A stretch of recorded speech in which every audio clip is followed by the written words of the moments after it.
I would like to start today's episode by saying that I have missed you. I know that from where you sit, it feels like we just did this yesterday, like we do every day. Yeah, but sometimes I travel. I don't want to take all this stuff with me, so I work ahead a little bit. And that's been the case here for about the last week and a half. My kids went to a free Lutheran National Youth Conference in Colorado. And it was held at a place where I went to a couple of leadership conferences when I was a kid. So I thought that was pretty cool. I think they had fun up there. And my wife and I went and did a little anniversary trip and hung out in the mountains and fished and enjoyed each other's company. And I am reminded that she's still absolutely just my favorite person I've ever met to hang out with. We had a wonderful time. And in some of the in-between times, I sat around and thought about what you and I are working on here and how excited I was to get back to it. And I am, by the way, I don't take this for granted. I look forward to sitting down at the microphone and doing this every day, because the fact that you care about this stuff and I care about this stuff, and we don't even all have to think exactly the same things about it, and we don't have to put on airs and act like we know all the things or some kind of Bible geniuses, but we can just think about it together. That is such a gift, and it's a gift that you give me, and I'm really grateful for that. And so I always look forward to getting back at it. But I was thinking about where we're at in the book of Esther and the whole proposition, and how we did 40 episodes of history, which for some of you was like more, for some of you was like, that was plenty, thank you, never do that again. But either way, man, we did all of that, and now we're into the story and the setup stuff and the first two chapters that we're just wrapping up today. It's a lot. But from here on out, as we pivot from chapter 2 to chapter 3, it goes fast. This is action-packed, and we're going to be done with Esther before we even know it. It's going to go so quickly. The drama is so much fun. It's just going to fly by is the point. And so we need to start thinking about what we're going to do next. And I have not officially decided. I got a couple ideas that I think strategically would be pretty fun, pretty cool. But I would really love input from you. So I'm opening up a thread at patreon.com/thetmbh podcast. Everybody who's a patron at any level of the program, you're going to get to have input on this next decision. Obviously, you're not all going to agree, so I can't do all of the things that everybody wants to do at once. But I'm going to open a thread there. I'm going to see if there's some kind of consensus or impulse, hear from you about what you think would be really interesting to do next. And then we'll make some decisions. I'll let all of you over there know what the plan is first, and then I'll come back here and publicly announce it. And I don't know, I'll probably whip up some little books or do something fun to commemorate where we're going next, but not until we got Esther in our hip pocket. And we got a ways to go on that. So all of that said, wonderful to be back with you. I missed doing this. Let's look at the end of Esther chapter 2. The last few days we've been talking about Mordecai, who is sitting in a place where you can still go and look at it. I mean, historically, we know where it is. It's even got an inscription on it. Xerxes signed the thing. That's the gate. That's the town. That's where it's happening. And apparently, Mordecai was one of these gate sitters who even Herodotus records was a thing. It wasn't just like a lazy bum who lounged by a gate and was begging for stuff. No, the person who sat there was somebody who was maybe even a part of like the judicial processes, like somebody on the front end of gaining an audience with the king. Maybe Mordecai even played that kind of role. I mean, whatever the case, it's a position of honor for him to even be allowed in the entryway, the gate to the king's presence. And while he's there, he catches on to something that's going on that's a really big deal. During the time Mordecai was sitting at the king's gate, Bigthana and Teresh, two of the king's officers who guarded the doorway, became angry and conspired to assassinate King Xerxes. But Mordecai found out about the plot and told Queen Esther, who in turn reported it to the king, giving credit to Mordecai. And when the report was investigated and found to be true, the two officials were hanged on a gallows. All this was recorded in the book of the annals in the presence of the king. Okay, a few little micro details here that we just need to round out from looking at this earlier. Mordecai, he's eyes up, he's attentive, he's paying attention to things. He's not some kind of revolutionary. If he was, he might have felt that since chaos is a ladder, he could just let Xerxes get assassinated, and maybe in the ensuing pandemonium, his people could somehow benefit from it, or he could gain power. But no, instead, there's kind of this theme of, even if it's not your favorite authority figure, Mordecai sizes it up and he's like, no, that's the one who God has in charge right now for whatever reason.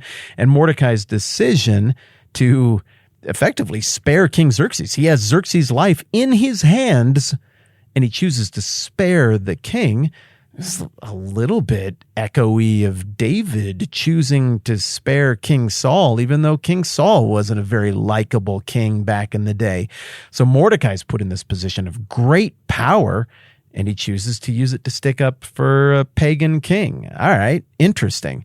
Well, somehow Esther is able to gain access to Xerxes. I mean, obviously the theme of access to the king for Queen Esther is going to be huge as we move ahead in the story, but it says Queen Esther in turn reported it to the king, and she gave credit to Mordecai. Well, maybe there's like a special exception where you could just bust into a room if you knew the king was going to get assassinated without permission or anything and be like, hey, sorry, I know everybody's doing something, but there's an assassination plot. You're about to get assassinated. You should put on like your anti-assassination helmet outfit or whatever you wear when you want to not get assassinated.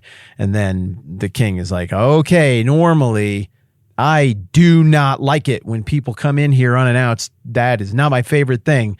But since there was an assassination, I'm going to allow it this time. We don't know why or how Esther was able to gain this quick access to Xerxes, but presumably he was just in a very forgiving mood with access to him, or people who didn't totally honor all of the protocol, since it resulted in him not being killed, because then they do go and investigate. And sure enough, Esther, who I think probably took a risk in telling him, if she was wrong, she's going to look real bad right there. But she comes out looking good, and Mordecai, who she gives credit to, comes out looking good as well. And all of this gets written down. And if you remember back to Ezra and some of the stuff that we looked at there, we know these guys, they got a lot going on. And so the idea of the annals of the king is a really big deal. And the stuff that he says that gets written down in there is binding, but also it's forgettable. Nobody's sitting around remembering all of that stuff, but it's almost like case law in that if anybody can go back and dig through a decision or a proclamation of the king, and they can present that right here, like, no, this is signed and sealed. This was the date right here. We found this particular thing that you said on a scroll in Ecbatana, even though it was a long time ago, like, so let it be written, so let it be done. This is official. This counts. It was binding. It did count.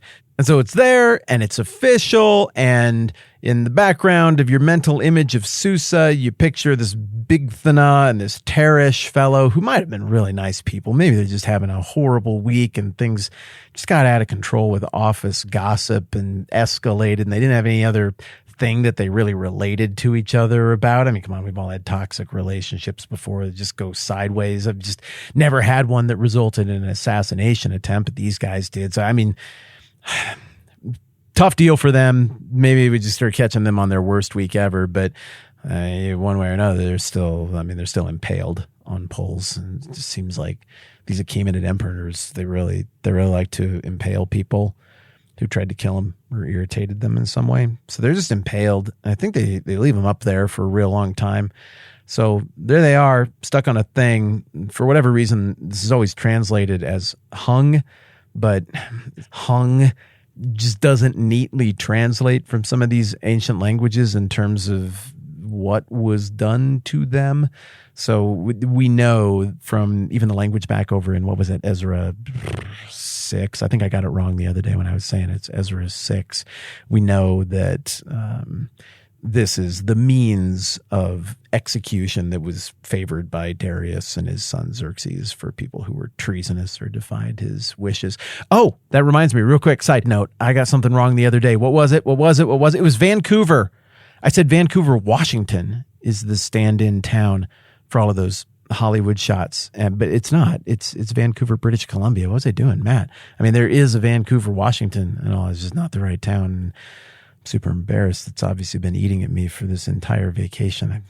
Come on, Whitman, trying to get people to trust you on the Bible things and screw up basic geography. It's embarrassing. Pull yourself together. But the point is, here we are at the end of Esther chapter 2, and stuff has gone really well. Esther won the contest. As readers, we don't really have to pass any moral judgment about anything in terms of how all of this went down. The author cleverly phrases it all, so it's just not our job to really worry about it. We're allowed to just be along for the ride and root for this crafty, shrewd, clever, lovely young lady, the heroine of the story, and her benefactor, Mordecai. It's awesome. There's a banquet. It's awesome. I'm sure it's the best of banquets. And then immediately, Xerxes' decision pays off. He's vindicated. He looks brilliant because the lady he picked, she has a buddy, a family member who immediately saves him from death, and he didn't even have to do that. So Xerxes gets spared, and the bad guys get caught, and Mordecai gets credit for all of it. It gets written down in the official stuff, and we get to the end of chapter 2, and we're like, it's awesome. Things just keep getting better, and in fact, things keep getting better so much that I'd like to hear more about what rewards come Esther and Mordecai's way at the beginning of chapter 3. So we turn the page and let's find out. Very next line, Esther 3:1. After these events, King Xerxes honored Haman, son of Hammedatha the Agagite, elevating him and giving him a seat of honor higher than that of all the other nobles. What? Well, that's just the needles sliding across the record. What are we doing here? Maybe I missed a page. That is chapter 3. Because, what does Mordecai get? Because he didn't have to help Xerxes. He couldn't just let him die. Nobody ever would have known. Nope. No, I've determined that is indeed the next phrase here in the Bible. And it would appear that what the author is trying to do is shock us with how much that doesn't make sense. It should read, after these events, King Xerxes honored Mordecai the Jew, then elevated him and gave him a seat of honor higher than that of all the other nobles, because this is what he just did. For crying out loud, Herodotus tells us that Xerxes' dad, Darius, kept this long record of people who'd wronged him and righted him, and some guy who gave him a coat years earlier in some market clear out west.